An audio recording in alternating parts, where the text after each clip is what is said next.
don't know who needs to hear this, but I know somebody does. At any point in your life, you can stop dead in your tracks and say, this no longer serves me. I don't like this idea. I don't like this job. I don't like this relationship. I don't like this connection. I don't like this partnership, whatever. You can stop dead in your tracks and you can say out loud to whatever the obligation is, I don't want to do this. This no longer serves me. Obviously, obligation to your children, this should not, ideally in an idealistic world, this would not apply to children, but guess what? We don't live in an idealistic world. That's the only reason that I even have to say that warning, is because ideally, every single child would be wanted. We have control of when we procreate. We know the science is there. However, there's so much shit that's hurting inside, and so many things that we spend our energy trying to worry about on the outside, and that we do reckless things that make us feel good for 0.5 of a second.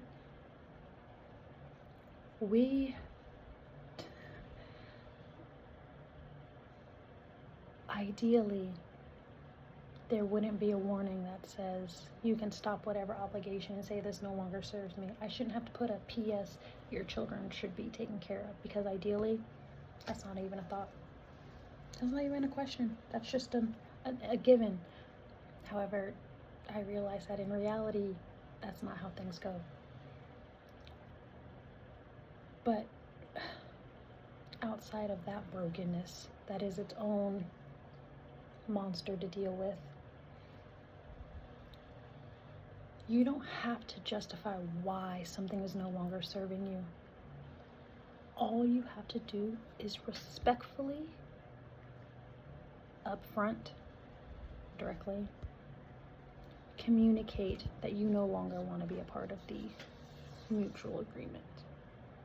Or if somebody can't take that same energy that you throw out there, then yes, you do escalate. Yes, you do match that shit. You do what you need to do to keep yourself safe, to keep yourself happy. But something that I'm noticing is that you guys, nobody wants to stand up to do that. Nobody wants to say, hey, I'm not happy here. I gotta figure something else out. And then just dip out. Nobody wants to say that. Why? I know why. Because we're all afraid to be alone. This is why a supportive community, a supportive network is so important to every single human. And by community, I mean you need at least one person in your life that you know when you call them, their voice is going to be happy to hear you. They're going to be chipper. They're going to be so reciprocal to your energy. Everybody needs one. However, the more the merrier. If you have a huge group of people that you can do that to, life is so beautiful. You have a support system to reach out to. And that's not even just like energy, right? That's not even just being happy you guys call. That's, oh my God. Let me call my aunt real quick, because my aunt has a power drill that I can borrow. Shout out to you, Aunt Debbie. But like, my aunt has a power drill I can borrow. Let me see if I can borrow it for a couple days. And I call her up real quick. Doop, doop, doop, doop, doop. But because her and I already have that connection, and I know that when I call, she's like, hey, what's up? I feel safe going to her to say, hey, I have a need. I think you're able to meet it. Can you help me, please? And then she's going to be like, yeah, I got you, girl. What I got, you got. Here it is. Let me know if you need help. Bring it back when you can. Okay?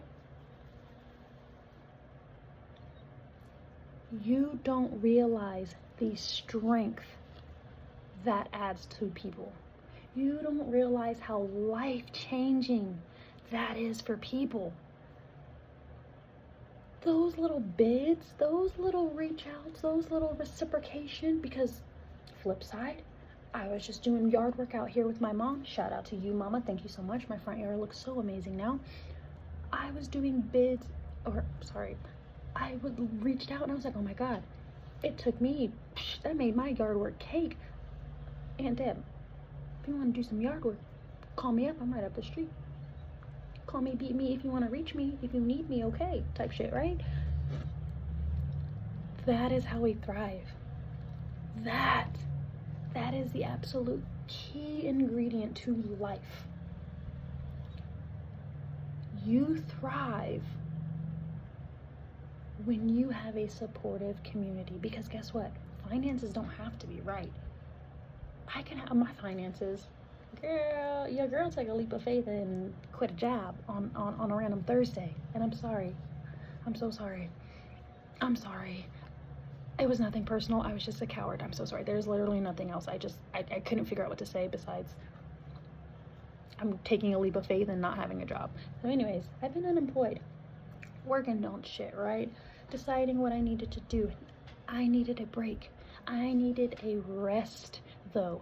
I had been working, if not one full-time job, for the most part, I've had at least one full-time job and at least one part-time job. Sometimes that's been multiple, 3 or 4 jobs at a time, since I was 16, 17 years old.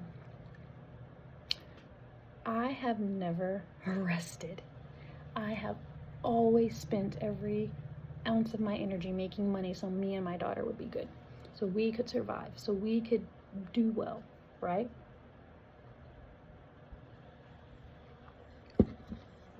What I'm realizing is, though, if I just would have rested and balanced my productivity and my rest and taking care of myself and pouring love back into myself, if I would have balanced that so long ago, I would have had greatness. Like, it would just all still do to me, like, don't get me wrong. Pause. All right, my lips was dry. But as I was saying, had I just rested and I was able to listen to not only what my body needs, but also just rested to listen to the earth, to listen to God. I have not always been a godly person. I have not always been besties with God. There was a long time I was very mad at God. I never questioned his existence. Never did that. Something in me told me, no, that's not right. Something about that is not right. I don't know what, but it's not right. However, I've grown away from the Catholic Church. I have gone back to the church. I'm literally making plans to go to church in the morning tomorrow. I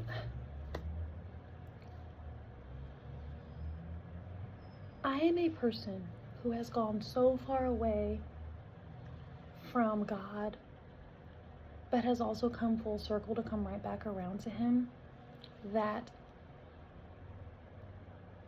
I feel qualified.